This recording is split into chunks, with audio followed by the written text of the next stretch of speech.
Welcome back to LT6 Sports Productions, and today we have my buddy Jimmy here with us, big Bears fan. So we got the Packers and the Bears fans in here discussing the Packers and the Bears. He will be here also on the QB1 podcast this week as our special guest, so look out for that. Now, first of all, this is the third time ever the Packers and Bears are meeting in the playoffs. Second time in the Super Bowl era, which really is what matters nowadays. First time was obviously Aaron Rodgers' magical run. Big BJ Raji, the freezer. A sport, and you just named the most obscure player that you can think of. Okay. All right, ready? NFL. BJ Raji. On 3rd down and 5, pressure, pass is picked off, and who is it? Big BJ Raji for the touchdown. With the pick six on Caleb Haney that sent the Packers to the Super Bowl. And this time, obviously very different. Packers, similar to 2010 though, are coming in as the last seed in the playoffs, and the Bears won the division just like that year. However, the Bears probably have their best team. Is it fair to say probably best team since their Super Bowl team in 2006 and maybe even before that? I'm not sure. Yeah, I would agree with that. I mean, 2018 was close. I don't think you have the same quarterback play. Mm-hmm. I think it's a lot better now, and just the trust in the coaching is better. But yeah, I would say so. Yeah, because you guys didn't do anything against the Saints in round one. I got a feeling this is, even if you lose this week, this is going to be a very close game. So you guys are going to. And the double doink the year before. Let's not forget about that. Yeah. Yeah. I'll pull that up on the screen. So the Packers earlier in the year at Lambeau won 28-21 thanks to Caleb Williams' pick to Keyshawn Nixon. And he had DJ Moore open in the flat but didn't see it. And then a couple weeks later, the Bears put Keyshawn Nixon in a Saddam Hussein edit and had a miraculous comeback that the Packers had a 99% chance to win. So the Bears clearly should not have won that game, but they did, so good for them. Obviously, Malik Willis was there. He balled out. He had a fumble. I don't really blame him so much. He's a backup, and he's going to be starting next year somewhere. But I don't think Jordan Love's going to be fumbling like that or anything this week. So I think we're good to go. But it is 1-1 this year, and we are playing in Chicago. But I don't think that matters for the Packers. Every single Packers playoff game under Jordan Love has been on the road. I don't think that matters as much. That is true. Now, Jimmy, how worried are you? Both defenses are honestly... Packers, obviously, since losing Micah, is a different defense. Before Micah's injury, we were giving up 19 points a game. Now we're giving up 31. So, very drastic difference. We did add Trayvon Diggs, who, albeit against the Vikings with trash quarterbacks, he looked good in his 1 week so far. How worried are you about the Bears' defense and, honestly, about the Packers' defense, too? So, for the Bears, it's honestly a tricky question. I think throughout the season, there's been a lot of recurring problems that just keep happening at different times. Mm-hmm. At first it was the injury plague. You had Jalen Johnson go down, you had Kyler Gordon go down, Tremaine Edmonds, CJ Arizona, just a bunch of guys going down, right? And I originally praised Dennis Allen for doing what he could with the defense. Mm-hmm. Now it seems like in the recent weeks he's getting these pieces back, and it's almost like he doesn't know what to do. Yeah. And I think not having Kyler Gordon back and not having Kyler Gordon this whole year has made him struggle. So they look slow. I'm definitely worried, but the red zone defense has been good. It's just going to come down if we can generate pressure, and we'll see what happens with the practice reports this week. Yep. When it comes to Kyler Gordon and his availability, and I'm worried, but I think it is what it is at this point of the year, right? Yeah, and the Packers defense, I'm obviously fairly worried about because the Bears are a good running team, and the Packers just don't have anyone to stop the run. All of our interior linemen are banged up. We're signing dudes left and right off the practice squad. I saw we just released Clayton Tune, so RIP him. I saw that too. We're keeping Desmond Ridder. Desmond Ridder, though. Okay, that's not bad. Desmond Ridder season, yeah, he could be a solid backup. I mean, we turned Malik Willis into a starter, so Desmond Ridder as a backup. I mean, I'm okay with it. But yeah, the defense has looked very suspect. We did really good against the Vikings, considering I know the Vikings aren't the best team, but I mean, they might have been like the worst 9-8 team ever, but they were still 9-8. That blows my mind. Like I mean, just a year ago, that was a 14-3 team. Yeah, 14-3. You know, all that changed was the quarterback, right? Yeah. So the Vikings deserve a lot of credit, and I actually think this is a topic for another day. But I think the Vikings they're gonna do some damage next year. I really do. Oh, 100%. One of my takes in the previous podcast was that I think Sam Darnold is like the most overrated quarterback in the NFL because with the Seahawks defense and running game, you don't need Sam Darnold. You can replace him with like 20 other guys and get the same result, especially when you look at how the Vikings are doing without Sam Darnold. They have like the trashiest quarterbacks and they have a winning record. Yeah. So that just hurts Sam Darnold's stock, I would think. Sam Darnold's a solid player, but I agree, and it's going to be interesting to see what happens, especially, you know, when you get to the playoffs here and you have experienced defensive coordinators. I mean, it just seems like every week it's Sam Darnold throwing to JSN, and that's the end of it. I want to see what happens when he faces these experienced defensive coordinators and see, you know, what happens. The Seahawks are the favorites in the NFC to win to make it to the Super Bowl, and they might be Super Bowl favorites. They're definitely top 2 or 3 at the very least. Yes. But they are not winning the Super Bowl. There's no way they win the Super Bowl. With Sam Darnold as your quarterback, you're not winning it. I don't think so. Getting back to the Packers and Bears, one of the things that the Packers defense needs to do is just make Caleb Williams throw the ball as much as possible because he has the lowest completion percentage, I think, out of any full-time starter in the NFL. So, but, okay. And here, hold on. So you need to do that because the Bears' run game is elite, and the success he's had in the passing game has been mainly off play action and RPOs and that stuff. So I think you can get him into like drop back. That's where you're going to have to do your damage because he misses a lot of open throws too. Bears fans, anyone will say that. He misses a lot of open throws. I'm sure he'll be hitting some in the playoffs, but we got to live and die by that, you know, because the Bears, we all know they can run the ball. You got to make Caleb Williams throw the ball. Yeah, you know, that's interesting because these last 3 weeks, honestly, we have not been able to get the run game going as much as we would have hoped, and the last 3 games have been rocky. And, you know, Caleb has thrown the ball, and, you know, he's put up a decent amount of yards and whatnot, but I don't know. I feel like with Rome coming back, Burden coming on, Loveland coming on, that, you know, it's if he can hit the easy stuff, then we'll be just fine. But you're right. I mean, we got to get the run game going. If your defense can stop the run, it's going to be tough. It's going to be very, very tough for us. The Packers are like 1.5 point favorites on the road. Normally the home team gets 3 points. That's considered like an equal game. But the Packers are on the road getting a point or two. So Vegas is really, you know, leaning towards the Packers. Obviously, it's still basically an even game, and I think most fans would tell you it's a coin flip game.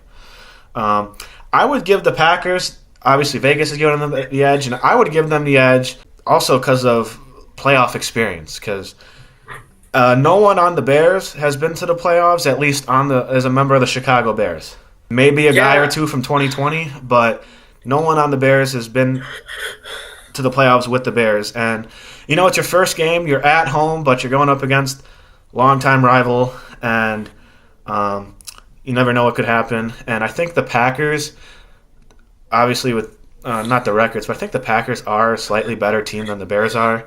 And it's a pretty good matchup for both teams, honestly, because I think it's going to be a pretty high-scoring game. So does lack of playoff experience, you think, come into play at all? You know, so I agree with what you're saying. A lot of these players we haven't seen in the playoffs. I mean, I think, obviously, Caleb, Darno, right? A lot of the young core pieces of the Bears offense we haven't seen in the playoffs. Yeah, and they haven't really played in any big games because they've been winning some games, but they haven't been in like when to get in, or you know, because they've been winning the last couple games. They've been kind of comfortably in the playoffs at least, and the Packers have been losing, so they haven't had to win to really secure much. And the one time we saw them win at home to secure the 2 seed, they lost it to the Lions, but the Eagles lost, so they still got the 2 seed. Yeah. Well, and it's a good point, but I honestly, you know, here in this area, every game since the Philadelphia game has felt like a big game. It's felt like, you know, we had to win. You look at Philadelphia, came out and won that game. Green Bay, it felt like a playoff game. Obviously, it didn't go our way, but it felt like a playoff game. Yeah. Cleveland felt like a must-win game, and then the next Green Bay game felt like a must-win game. So I have a list of guys who have been in the playoffs. Okay. Kevin Byard, DeAndre Swift, Yeah. Tremaine Edmonds, TJ Edwards, Joe Tooney, Jonah Jackson, Montez Sweat, and Grady Jarrett. So there are 8 starters that have been to the playoffs, so they know the stakes of this. And then for Caleb, I mean, yes, is it his first playoff game? Yeah, I think there's a different level of intensity that comes in playoff games. But he's shown to step up in big moments. That's the one thing you can't say about Caleb. He comes up in the clutch. So I think the story is, what decisions does Ben Johnson make? You know, I was talking to my friends about this. You know, I'm painting the picture right now. 4th and goal from the 4-yard line. Bears got the ball. It's the first drive of the game. Is Ben going for it, or is he kicking 3? Those are the type of decisions that I think ultimately are going to be the difference in the game, because we haven't seen Ben Johnson as a head coach in the playoffs. That's true. And Matt LaFleur has been to the playoffs quite a bit with Rodgers and then Love, and he's been solid in it. LaFleur's had a pretty shaky season, but the Packers have been solid in the playoffs. Last year we got kind of spanked against the Eagles, but the Eagles, I mean, their defense is insane, and they won the Super Bowl, so you can't really hang too much on that. And if you watch the game, Love threw 3 picks, but nobody was getting open, and he had to throw the ball. So I think most people will give him a pass for that. You have to try and throw the ball. No one could get even a yard of separation. For sure. And then before that, he was doing solid against the 49ers. Had a drive. Our Anders Carlson, our kicker, sold us, and then he threw a pick at the end of the game, which was bad. But he had a solid game there. And obviously before that, did great against the Cowboys. But, yeah, it's going to be interesting. LaFleur, and I don't know, I've seen some things that say he's coaching for his job, some things that say he's in line for an extension, so I really don't know. But I think if it's not a close game, there's going to be a lot of tough decisions to be made, or at least thought about Matt LaFleur, because we've had the youngest team in the league the last couple of years, but they've also been like a solid team on paper, and everyone knows that, and he is slightly underachieving with his guys. Yeah, I think another interesting storyline for them will be, like, what happens with Jeff Hafley. If Jeff Hafley leaves, man, I don't know. Their offense has not been as I don't want to say consistent. It hasn't been as dominant as it has felt in the past few years, where you feel like every time you go against Green Bay, somebody's wide open. Has it felt like that over this past year? Mm-hmm. And I wonder if you don't have Jeff Hafley, I know you do get Micah Parsons back next year, obviously, but if you don't have Jeff Hafley and he goes somewhere else, I don't know. The scary part is, too, he's probably maybe the best or top 2 or 3 head coaching candidates in the league, because all the coaches that have been fired, besides maybe Harbaugh, there's no good head coaching candidates this year, at least that I feel. The head coaches that got fired, I'm not bringing them into my team, unless maybe as a coordinator, but there's not really many head coaching candidates, so I hope we keep Hafley. That'd be great for him if he gets he goes from college to a D coordinator for the Packers for only 2 years, and then as a head coach, that's a crazy 5 years for him, or 3, 4, 5 years. I got a crazy thought here. Packers fight. So let's just say let's say Bears beat Packers here, and let's say it's not a close game. It's Bears win convincingly. Yeah.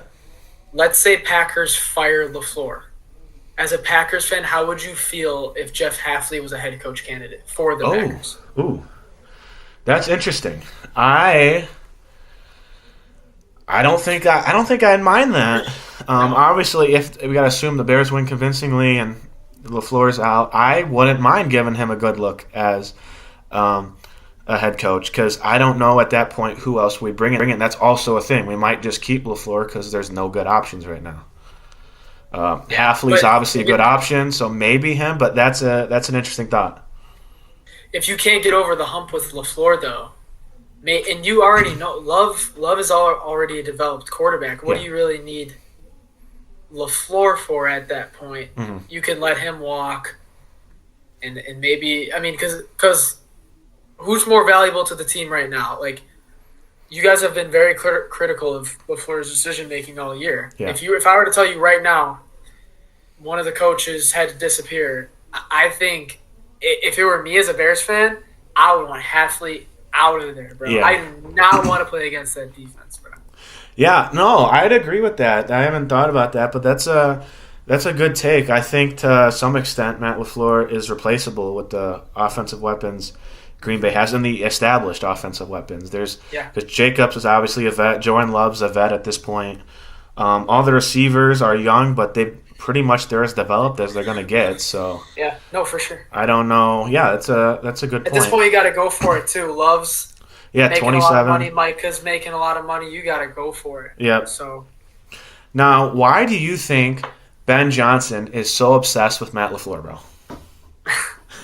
That's a funny question. Because I made an Instagram and TikTok post about him saying, some teams rest their starters. Some teams they rest their starters. We don't. We play football. And I really, really hate Ben Johnson. Bro thought he was so hard saying that, taking a shot at the Packers. That would have been hard if you won the game. We don't. Bro thought he was so hard when he said that, but he literally lost the game. He lost the game. You can't have that hard quote and then lose the game. Okay. When has the Bears-Packers rivalry ever felt like how it does right now? I'll ask you that question. Maybe like late 2000s, 2010, right around there. But so like 15, 16, 17 years. Legend has it, George Halas and Curly Lambeau never even shook hands one time. Mm. So he understands. We have not had a coach that has understood the level of this rivalry. Like, for me as a fan, I like when the coach is transparent. Like, let's be honest. We hate each other. Okay, Yeah. We're not best buddies. Let's stop acting like we are, because we're not. Let's be transparent here. That this is real life. We hate each other. Let's call it what it is. You know what I'm saying? That's fair. And if LaFleur doesn't like that, then he doesn't know the extent of this rivalry. Because to be fair, LaFleur hasn't faced a good Bears team yet. Yeah, really. yeah. I mean, 2018, 2019, he faced a good Bears team, but the Packers were bad that year. I'm pretty sure Rodgers was hurt. Yeah. He hasn't really felt this rivalry yet. That's true. That's a good take. It's a big deal, bro. It really, think about how much just me and you discuss Bears Packers. It's a big deal, and dude, back in the day, that's how it was, and that's what as a football fan, we need to get back to. Dude, Harbaugh and Tomlin should hate each other too. Yeah, they should hate each other. Let's be real here. Michigan and Ohio, I mean, they hate each other. Let's be real. Let's be real with the fans. Let's be real with everybody. All right, I like it. Let's bring the old school shit back. Today's getting too soft anyhow, so I'm down. Yeah. Come on, yeah. Now, what do you, kind of a score prediction, but also what do you feel the game's going to be in terms of scoring? You think it's going to be both teams high 20s because the defenses are a little suspect? I know it's going to be playoffs, and normally you might lean on defenses, but I feel like this is going to be a fairly high-scoring game, at least upper 20s, because the over-under is only at 45, which is, fair, but I think it's going to be high 20s for both teams. You don't got to say a winner, I'm sure you go Bears, but it's going to be high-scoring. Yeah, we're saving predictions and stuff for the next podcast, so I'll save my prediction, but, third meeting... You kind of know what the other team's going to do, right? Yeah. I don't think it's going to be I don't think it's going to be low scoring. I think the total's right. I'm a bet. We're bettors. Yeah. I don't know what I would do. I think I would probably go with the 45. I would probably lean the under. Okay. But you're looking at 24, 23 would get you to the over, and I don't even know if it'll. I don't know. I don't know. I would say more middle scoring, low 20s. I mean, it's going to be windy. Mm-hmm. The Bears, we've seen discount the 49ers game, Yeah. against the Packers at home and then against last week, the Bears' red zone defense is good. Mm-hmm. And I will say, with Love, however, a lot of the times it doesn't even get to the red zone. A lot of our scoring has been big plays.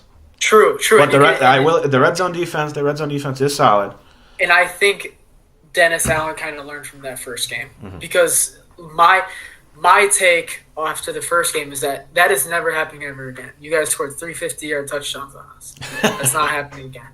So, and then the next game, you guys get to the red zone. How many? You guys are, I think, 1 for 4 in the red zone. Your one touchdown actually wasn't even in the red zone, funny enough. It was a 27 or 31, something like that, yard touchdown. And so I would say it's mid. I think the total's right. Okay. I think the Packers defense is better than what you're making it to be. Okay. In my opinion. All right. I think Mike is a big loss. Wyatt's a big loss, but they play hard. They play hard. Yeah. That's what matters, really. All right, I'm cool with that. What do you think of the line as the Packers being like a point or so favorite? Packers are minus 115, Bears are 105, and it's like point and a half right around there. Do you think the line is accurate? Do I think it's accurate? No. Okay. Am I surprised by it? Also, no. Vegas is they're very biased towards Green Bay. Analytics bros love Green Bay. Okay. If you look, so 6.5 point favorites against the Bears in the first meeting, or 7.5, something like that, which I thought was crazy. Yeah. Then they were road favorites against a team who has never lost at home in the whole year in the Broncos. Then they were favored against the Ravens. And up until Micah's injury, we were up by 10 on the Broncos, so yeah, it was looking solid. To be favorites in that spot, I don't know. I was taking the. I don't think Vegas is sold on Denver at all. Denver's like the AFC is wide open. There's no team. My prediction is the Bills go to the Super Bowl because they're the most experienced team, and now Josh Allen doesn't have to go against Lamar or Patrick Mahomes, and I think he's going to take advantage of that. But then again, look at am I wrong? Were they favored against the Bears in the second meetup? I think they were favored by like 2 or 3 points. Look what happened there. Well, we should have won if Dobbs can catch it. We get it and cover, and our quarterback was hurt in the first or early second quarter, so the game plan shifts entirely. Okay. You can clip this. You can do whatever you want with this. Okay. I think Malik Willis is better than Jordan. And here's why. Here's why. And I didn't want to get into this, but I have to say this. Okay. I'm gonna tell you a little story right now. So I'm watching the game with my cousin. It's his little birthday party. We're all at his house, and Booker comes screaming off the edge, bow, right to Jordan Love. I'm celebrating at first because I was like, oh, sack. And then I saw Love on his head, with his hands on his head on the ground. I said, oh no. The kid on the other side of the room was like, let's go. Their backup's in now. I said, bro, Malik Willis will shred us. He will shred us. I said that. And he was like, dude, you're crazy. You're crazy. I said, watch. And look what happened. Dude, Malik Willis as a prospect had undeniably an unbelievable arm, an unbelievable athleticism. So I'm not shocked that he's doing well in LaFleur's system. I think either way, you can't blame him because there has not been a quarterback that has looked good on the Titans in a long time. Exactly. So I think I think if they would have spent, let's just say an alternate universe, Malik Willis was the quarterback they drafted instead of Jordan Love, I think Malik Willis would be just as good, if not better.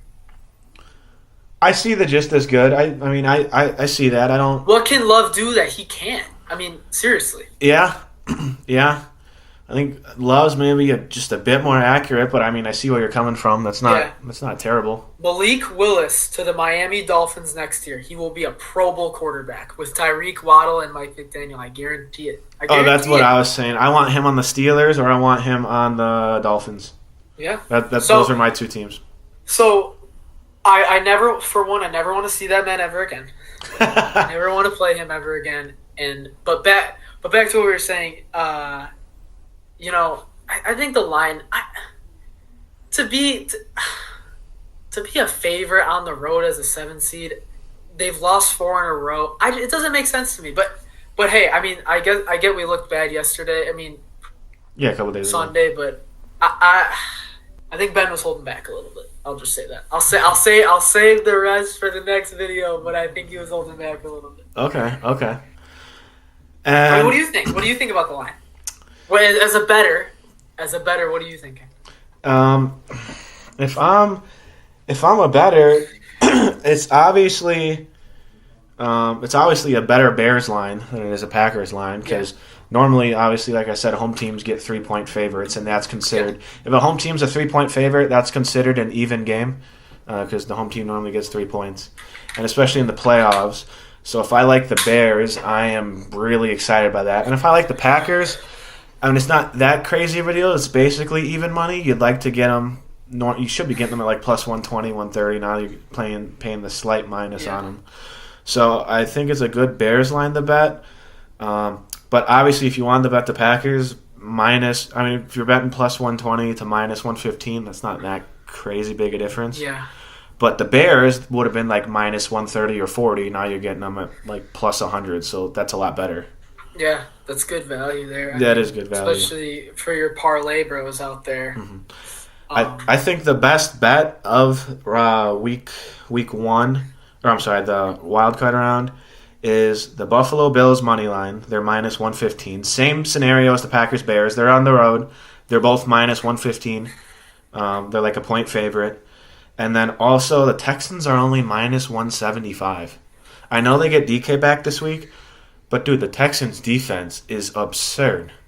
I agree. I think it's gonna be tough for Rodgers, but man, they just seem to pull through. Excuse me. They just seem to pull through when it matters. Rodgers made some good throws, and the Ravens had some good coverage at some point, but the Ravens' defense has been trash all year. It's pretty bad. No, I agree. I know there was no DK, but I saw him a week ago. They couldn't do anything against the Browns, and I know there's no DK, but you should be able to score more than. I don't even think they scored a touchdown. I think they had 9 or 6 or 9. It was just field goals. Like, that's sad. And now you go up against the Texans. I know the Steelers are at home, but C.J. Stroud in the playoffs too is kind of an unbelievable quarterback. And for sure. I think that's a good value. I also think, might gonna sound like a hater here, but I think you could find some value in that Chargers Texans game. I mean I think the Patriots are 3.5 point favorites, which I get, but watch out for Herbert and Harbaugh, man. I mean, I know Herbert's a playoff choker, but 3.5's a line where you can kind of take advantage. The 3.5 to get the field goal, get the 3.5. Yeah, there's some value in that game for sure. I think that's good value as well. It's going to be interesting though. It's going to be a good one because the Packers and Bears are obviously the oldest rivalry in the NFL, but they have not seen each other in the playoffs or really that many big games that often. Mm-hmm. For sure. There's been a few over the years, and the Packers have usually won them, but this is the best Bears team in the last 15, 20 years. So yeah, I mean, it's a pick 'em, right? So, I mean, I'm not surprised if the Packers win. I'm not surprised if the Bears win. I will say the 49ers-Eagles game, Eagles are minus 4.5. I think there's crazy good value on the 49ers spread and money line. Really? Oh, absolutely. Really? Dude, absolutely. Spread and money line. My team in the NFC, I think, is going to make it out. I think the Eagles are going to make it out. Think the Eagles make it again? I do. See, here's the thing, though. Jalen Hurts has still been selling. He's still been kind of trash. We saw him like a week or two ago. Well, the last time he played, I think, was against the Bills. He didn't complete a pass in the second half. But they won the game. They should have lost that game. But they won the game. You do that in the playoffs, there's no way in hell you win that game. There's no way in hell you win a game without completing a pass. Agreed. I agree, but that defense just seems to turn up at the right spots. And dude, I mean, we saw it. We saw it last year, right? We all thought the most explosive offense was going to do it in the Lions last year. And I will say, last year, before the playoffs started, on the QB1 podcast, I predicted the Eagles to win the Super Bowl. Wow. And I was right. That's a flex. That is a flex. I'll have to pull that up for a TikTok. I predicted the Eagles to make the Super Bowl, and then I bet Kansas City to win it just because I'd bet the other team every time. I was like, it's probably scripted. But I thought the Eagles were going to win the Super Bowl, and I was right. And I thought they were going to make it at the very least, and I was right there. Obviously, I wanted the Packers to win. I bet the Packers a little bit just because I'm a Packers fan, and I'm not gonna root against my team. I don't want to bet against my team. I'd rather go down with them. No, exactly. I'm gonna throw some money on the Bears this weekend. Yeah, exactly. But yeah, I did predict the Eagles, and this year, out of the NFC, I am picking the 49ers. Easy, the 49ers. Wow. Oh yeah, it's their year. Oh my, dude! As a 6th seed though, like, do you really trust Brock Purdy in the cold weather? I do. I trust Brock Purdy. I trust Kyle Shanahan unless it's the Super Bowl. Robert Saleh, I know their defense has been a little sketchy as of late, but Robert Saleh is a big time coordinator. They're going to be getting Fred Warner back. I think divisionally he was coming back. So if they win, they get Fred Warner back. And yeah, I'm going 49ers because they're not going to have to play the Chiefs this year. So Niners and Bills is your prediction. Niners and Bills is my Super Bowl prediction. Huh. And I guarantee you at least one of them is making the Super Bowl. So I might go 1 for 2, but there's no way I go 0 for 2. What is your Super Bowl prediction? So the way the bracket is kind of put together. Mm-hmm. So I know this is gonna sound weird. If the Bills beat the Jags, the Bills. Okay. If the Jags beat the Bills, Broncos. AFC. Okay. NFC, like I said, I would lean Eagles, but if I had to pick a different team, I would go the Rams. Okay. So I know I gave you 4 there, but Rams can beat anybody. Yeah. The Rams can beat anybody. They can. And then the Eagles just have the formula, I guess, run game, defense. Yeah. It's scary about the Rams because they could beat anybody easy, but as of the last month or so, it honestly looks like almost anybody could potentially beat them too. 100%. They are the biggest wild card. Like a month ago, they're the best team in the league, and now it's like, I don't know, man. But they got the best quarterback. They got the best weapons. I mean, it's gonna come down to, the NFC Championship is most likely either gonna be in Philly, Seattle, or Chicago. So you gotta realize where you're gonna be playing. And Seattle doesn't get too cold, but if you're in Philly or Chicago, it's tough. It's tough. Yeah. It's a different game. It's not the same. I mean, you look at just how Bears and Packers have been able to throw the ball, and the way their offense have moved the ball in the warm weather versus the cold. It's hard. So, I do like. That's the thing. I do like Caleb Williams and Jordan Love to throw the ball in the cold. They are. Yes, both of them. Both of them can. Jordan Love against the Bears was airing it out, and that was a cold weather game. Was that a 3:30 game or was that a night game? that one was like 8 degrees, I think. It was cold. So that was cold, and he was airing it out, no problem. And I know Caleb Williams can do the same. Yeah. It's just going to come down. I think the game is just going to come down to Caleb Williams' reads, not so much his like the outcome of the pass, but I think his reads, because there are some times in clutch situations where he misses the guy or he doesn't run it in himself, which I'm seeing a lot. I'm seeing a lot less of that, which is a little surprising. I get you got to protect yourself, but game on the line, dude, you run it in. I don't care. You dive head first. To me, I don't know. That's me. But yeah, it's going to come down to his decision making and his reads. That's what I think the game comes down to. Yeah. What do you think of that? I think as of late we've seen Caleb kind of, keep the ball out of harm's way. We've seen him make big time throws. Like I said, I gotta take Sunday with a grain of salt against the Lions because, I have some personal beliefs that I'm gonna save for the next video. Sure. But I think Caleb is by any means necessary, and I think over the course of the year he's learned a lot. I mean, he's been through. I mean, just look at the first Packers game. I mean, if he would have had that play back, I think he would have thrown it to Komet sooner than what he did, and not. He froze up. Yeah. I mean, that's what it is. And then B, look at the trust he has in his arm.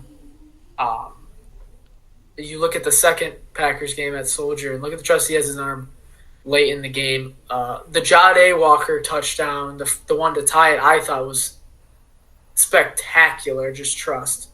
And then the DJ Moore one, obviously. And then the drive for us to, when we got the onside, when we were marching down the field, it was 3rd and 10.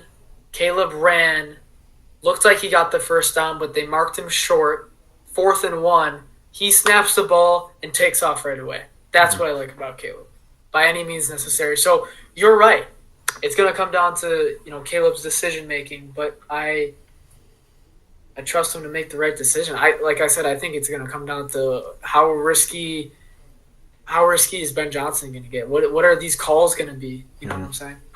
Yeah, I think so. It's there's a lot of good games in the playoffs and the wild card round this week. I think only one team is a 7-point favorite tomorrow, and that's the Rams beating the Panthers. But other than that, the highest spread game is the Eagles-Niners. But I honestly see an upset in that one. But every other game's like a point, 3 points. So it's gonna be which is good. Yeah, it's gonna be a fun weekend. That's for sure.